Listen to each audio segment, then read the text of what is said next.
Hey, how you all doing? I'm Bwana.Morioz.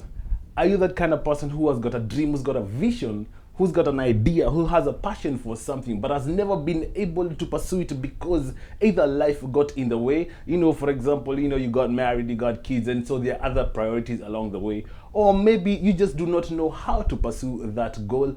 Or like most of us, we are not courageous enough to pursue that dream, to pursue that vision, to pursue that goal.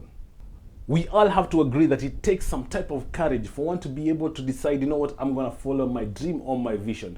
Most of the time, because it takes risk, it takes a lot of effort, it takes a lot of time, it takes a lot of energy for us to move from what we are comfortable right now and get out of that comfort zone and pursue that dream and pursue that goal that is biting in us all the time. My guest today had the courage to leave the comfort zone, to pursue her dream, to pursue her vision, to pursue her career that she felt was going to make her feel happy from the inside out. Her name is Naomi Wachira. She is a musician and has performed in cities across the United States and also has had concerts in London, Paris, in Germany, and most of all, she's also had so many opportunities to perform in Kenya. She came to the United States to pursue her graduate studies, and later on she pursued her postgraduate studies. She had a job and that job was not fulfilling, and so she decided to jump on into the world of making music. So join me in this interview with Naomi Wachira as we find out the courage that it took her for her to leave her comfort zone and to get into the world of music. There is a part 2 of the interview where she talks about her family, talks about her being a mother, and talks about other aspects of family life. For now, welcome. So anyway, hey Naomi Wachira, how you doing? I'm good, thank you. Okay, the last 4 years or 5 years, you have been in the musical landscape, but to me it seemed like you just popped out of nowhere. Yeah. Where have you been? Where were you? Where were you all this time? Where were you all this time? What happened? I was living life. Music has always been a part of me, like for as long as I can remember, like since I was 5 years old. It has been a part of my soul, a part of like my DNA.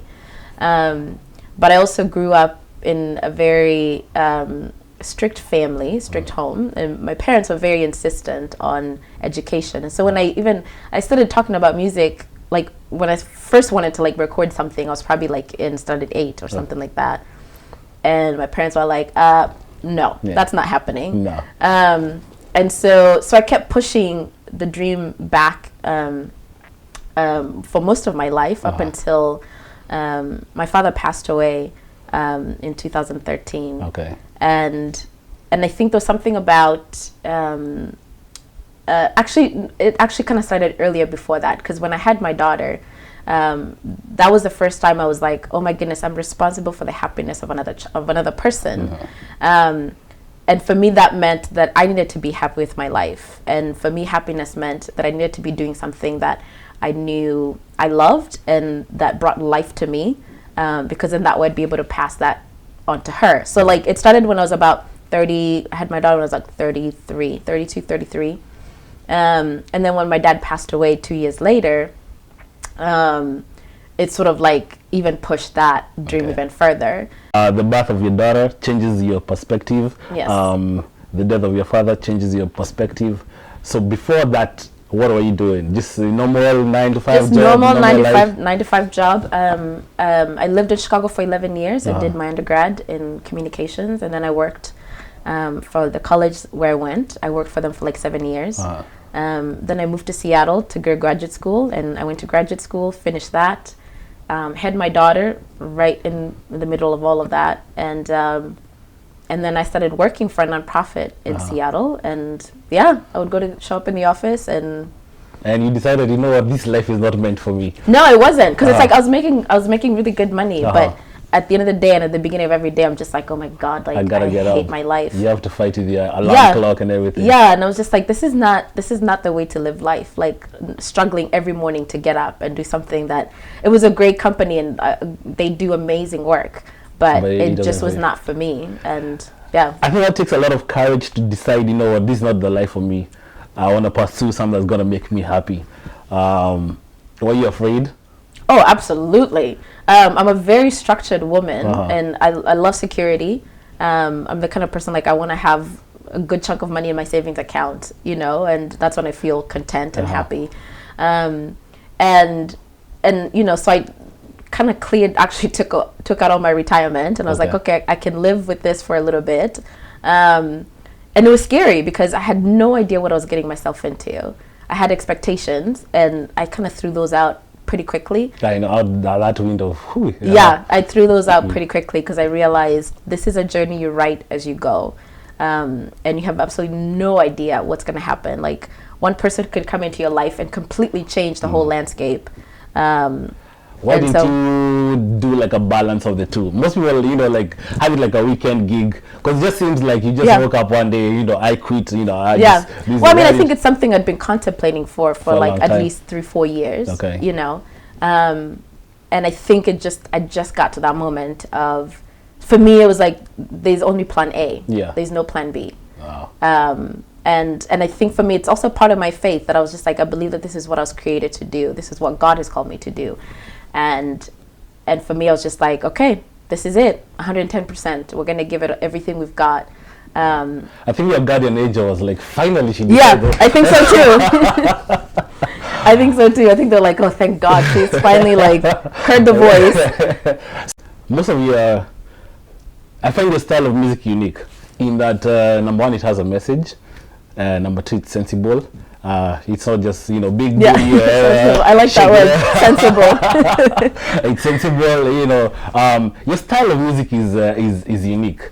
What inspires the lyrics that you come up with? What inspires your music? Where do you get your inspiration to sit down and write? And as cliched as it sounds, life really. Like my inspiration. No, that's cliche. Yeah, I know. My cliche. My inspiration comes from life. I'm an observer, and I tend to sort of like let things sit and simmer inside me before a song ever comes out. So it could be like, and I tend to go through this cycle of, I usually write like maybe once or twice a year, but I'll write like, you know, 10, 11 songs or whatever. And then I'll be done. Okay. And which for me, it's like, to me, that's like my clear sign that this is a gift. Okay. You know what I mean? That it's like, because it comes when it needs to come, and it speaks when it needs to speak. And I'm just a vessel. And I just have to be open. In high school, were you the people that used to come to Naomi, I need to write this to my boyfriend, you know? Actually, no. But I was the person like during prep time, like girls would usually come and like surround my desk and like, because I used to write songs a lot, and they would come and sit there and like, hey Naomi, can you just like sing for us? And like I'd literally sit there for like a whole, you know, class lesson and just like sing every song I could. I probably had like 300 songs written then. Wow. And I could sing most of them like off memory. I had no instrument, nothing. This was just like melody, words. But I was definitely one of those. Okay. So music, a lot of it is inspired by your life. What is your favorite song that you've done? Ooh, that's always a hard one. Yeah. Because every song I write is about my life. It's about an aspect of my life. So, and I love my life and I love who I am. But if I was gonna pick one, it would have to be African Girl. And I think because the message in that song for me, like I tell people this, it's like I've sang that song so many times, and like every time I sing it, I feel like I'm singing it for the first time. Okay. And it's a memory of my father, it's a memory of my grandmother, but it's also like a forecasting of my future, of like what I want it to be and where I want to go and like where I want this message, you know. So it's like so I hold that song very dearly, and I call it my soul anthem. Okay. And your music career so far, it's not old, you know. It's not. It's very new. It's still relatively new. Most people will see, let's say, your pictures on Facebook or whatever, Instagram, and think, hey, you know, she got it. They just think, okay, she's in Germany, she's in England, she's in, you know, like, I want to have that kind of life. Please tell us, how has your musical journey been? Oh Lord, I wish people could see. I feel like Facebook only allows you to see like literally 1% of somebody's life. And I was actually just thinking, last year around this time, I was like in one of the worst depressions I've been in this career, and I was in Europe, you know, and but like internally I was in so much turmoil, and and I was just like, I don't think this is what I want to do. Like, this is hard. I don't think I can do this anymore. And I was, it was just hard. And I think I've spent a lot of time in that space, like in my own private life. Like, people don't get to see that, but they don't get to see, like, I wake up every day just being like, I'm done. I don't want to do this anymore. It's too hard, and I don't have security anymore. And it literally is like living by faith. And that part is hard, but I think I've also had to push myself and believe that that this calling is more than just survival. That it truly is a calling. Yeah. And I have to believe that in me responding to this life and to this calling, that God will take care of the rest, and so it's been a huge test for me to sort of like not worry so much about like, but look at my bank account, and just be like, but I'm responding to a calling. I'm responding to something that's much bigger than I am, and I just have to believe that. I'm actually surprised he's talked about, because I think most of the time in Europe last year, it seemed like that's when life should be going, Yeah, that's what, right? Life should be a lot better for you than... That's what everyone would have thought. But it's just like there are a few challenges here and there. And not to say like that the moments I had were not amazing. I think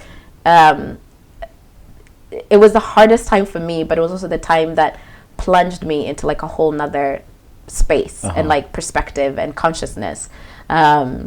As an artist, as pertaining to my message, and actually I was able to create my next album during that really dark season, like really dark time. And so that's not to say that it was not worthwhile. I think it was worthwhile, and I feel like I went there to get what I needed to get. It's not what I expected it to be, but it is what I needed to bring out and create and become. So what do we expect from the new album that's coming up? Because you talk about it, it was a dark moment. So is it gonna be a dark album? Not funny, but the crazy part is like the title of the album is called "Song of Lament." But I wrote this in the spring. I remember it was in April, and actually, like, I wrote it within a week. And a lot of the songs they are kind of heavy, but I feel like they fit very much with what's happening in the world today. You're gonna be another Adele now. Yeah. You're gonna be crying now. I don't know. We'll see. I have no idea. We'll see. We'll wait for the album to come out. But a lot of the songs are just about sort of like my observations about life.